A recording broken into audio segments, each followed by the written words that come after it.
मुलजिमों को अरेस्ट किया है आकाश कासा और नितेश सिंटी। एनडीआर की टीम है, इंस्पेक्टर रामपाल, एसीपी उमेश भरतवाल और डीसीपी अमित गोयल के सुपरविजन में। आपको ध्यान होगा 3 दिसंबर को पंजाबी बाग में गोलियां चली थी। एक बहुत बड़ा व्यापारी है लेकर के, जिनका पंजाब में बहुत बड़ा काम है शराब का, और पहले शिरोमणि अकाली दल के एमएलए भी रहे हुए हैं। तो उनके घर पे करीब 5-6 गोलियां चली थी गेट के ऊपर, उनको डराने के लिए। तो केस बिल्कुल ही क्लूलेस था, क्योंकि लड़के ये जो अब आप देख रहे हो हरियाणा के लड़के हैं, वहाँ के आसपास का कोई लड़का भी नहीं था। तो टीम ने काफ़ी मेहनत से दोनों तरह से काम किया, टेक्निकल एनालिसिस भी किया और मैनुअल इनपुट्स भी लाए। इसमें बेसिक जो पहले से आपको बताया गया है, कॉर्पोरेट स्टाइल में ये लोग गैंगस्टर्स काम कर रहे हैं। नए नए लड़कों को ये ढूंढते हैं, हरियाणा के लड़के हैं, राजस्थान के लड़के हैं, और उनको प्रॉमिस कर देते हैं कि तुमको गैंग में शामिल कर लेंगे और तुम्हारे को अच्छा हो जाएगा।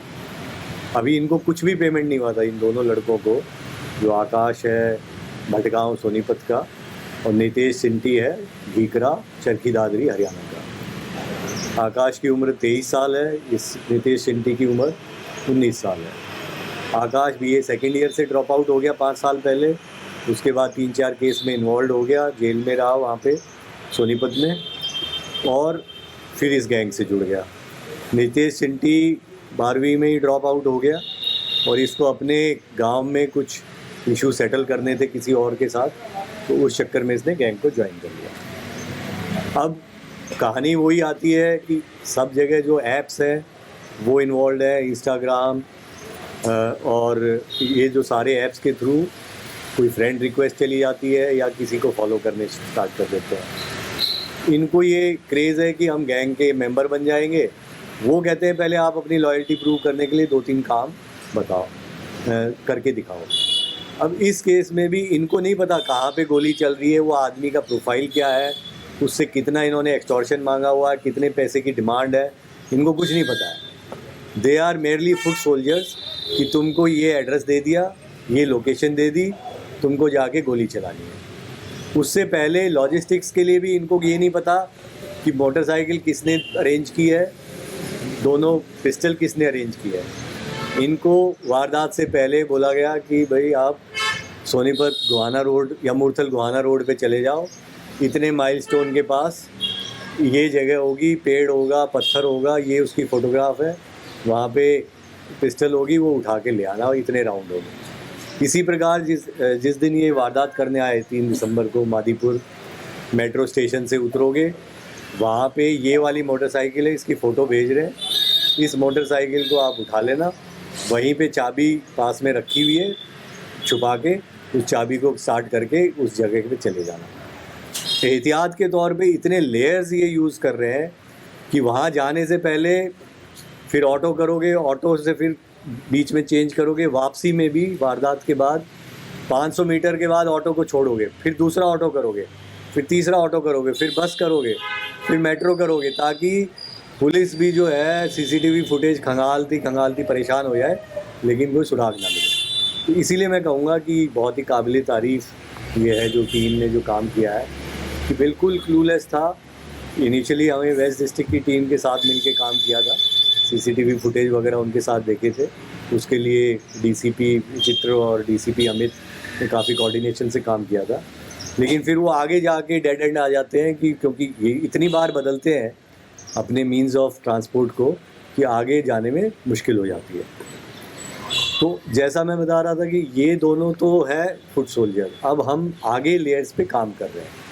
आगे जो इंटरनेशनल लिंक्स हैं वो गोल्डी बरार, लॉरेंस बिश्नोई, और उनके जो मीडियम लेवल के लिंक्स हैं वो दिल्ली में जो गोगी वाले गैंग है और बॉक्सर वाला गैंग है, वो लोग हैं। अब इनके पास, दोनों के पास एक ही आदमी फ़ोन कर रहा है, अलग अलग इंस्टा आईडी, अलग अलग अपने नाम से।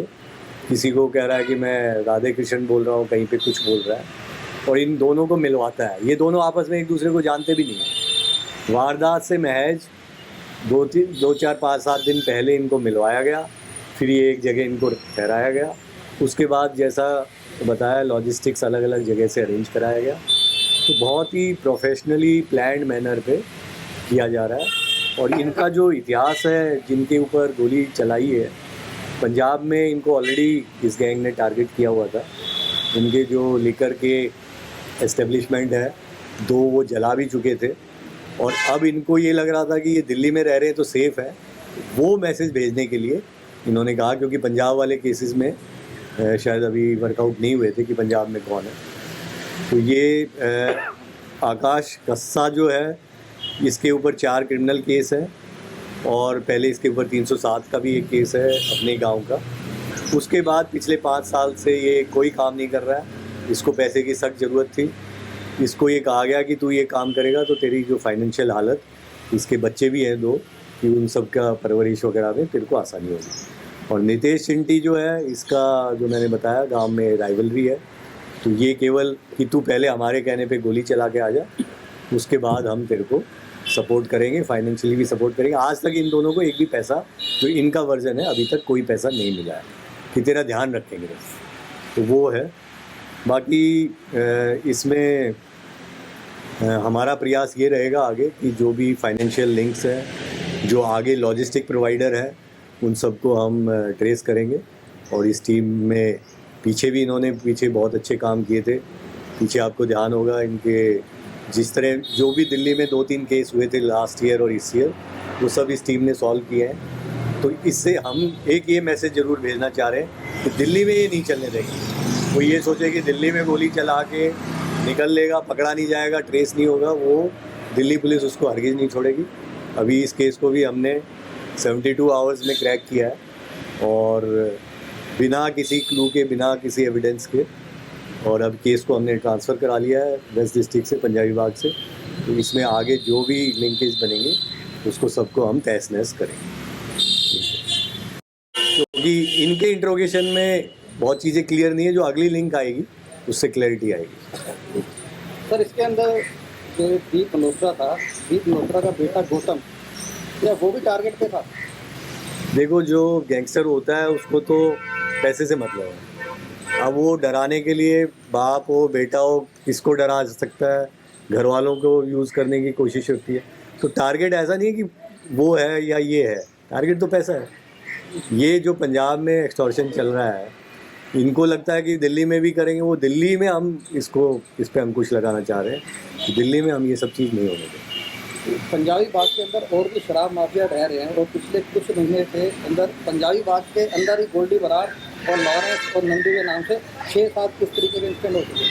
देखिए, जिस केस में कंप्लेंट आती है, FIR दर्ज होती है, उस पर तो हम काम करके उसको सॉल्व कर रहे हैं। जैसा मैंने बताया, इस टीम में कई लड़कों को तो आउट ऑफ टर्न प्रमोशन इसी बात का मिला है कि उन्होंने बहुत बेहतरीन काम किया। तो जो भी केस दर्ज हो रहा है उस पर हम काम कर रहे हैं। अब अगर आप ये अलग इनपुट्स हैं कि भाई वो पेमेंट हो रहा है या डर रहे हैं, उनको बोलिए आके हमसे मिले, और हम आगे उनकी प्रॉब्लम भी सॉल्व करेंगे जैसे इसको किया। इनका प्रयास ये रहता है कि पहले आसानी से मिल जाए। जब उनको लगता है कि उस पर कोई प्रतिक्रिया नहीं हुई, कोई रिस्पॉन्स नहीं आया, तो वो फिर इस तरह की गोली चलाना शुरू करते हैं कि भाई इसके अंजाम फिर ख़राब होंगे या उस तरह से। बाकी इनमें दम कोई नहीं है, ये केवल साइकोलॉजिकल प्लॉयज़ है। गोली चलाई वो डर जाएगा। अब हर आदमी को जान तो प्यारी है ही, तो वो साइकोलॉजिकल प्लॉय अगर सब लोग मिलके हम काम करेंगे तो मुझे नहीं लगता ये ज़्यादा दिन चल पाएगा। कितने पैसे देने की बात रखी? ये हमने विक्टिम से अभी कोई बात नहीं की, इन दोनों से। हाँ, ये तो वही तो मैं कह रहा हूँ कि इनसे कोई पैसे की बात ही नहीं हुई। तुम गैंग ज्वाइन करो, तुम्हारा ख्याल रखेंगे, तुम्हें तुम्हारे परिवार का देखभाल कर लेंगे।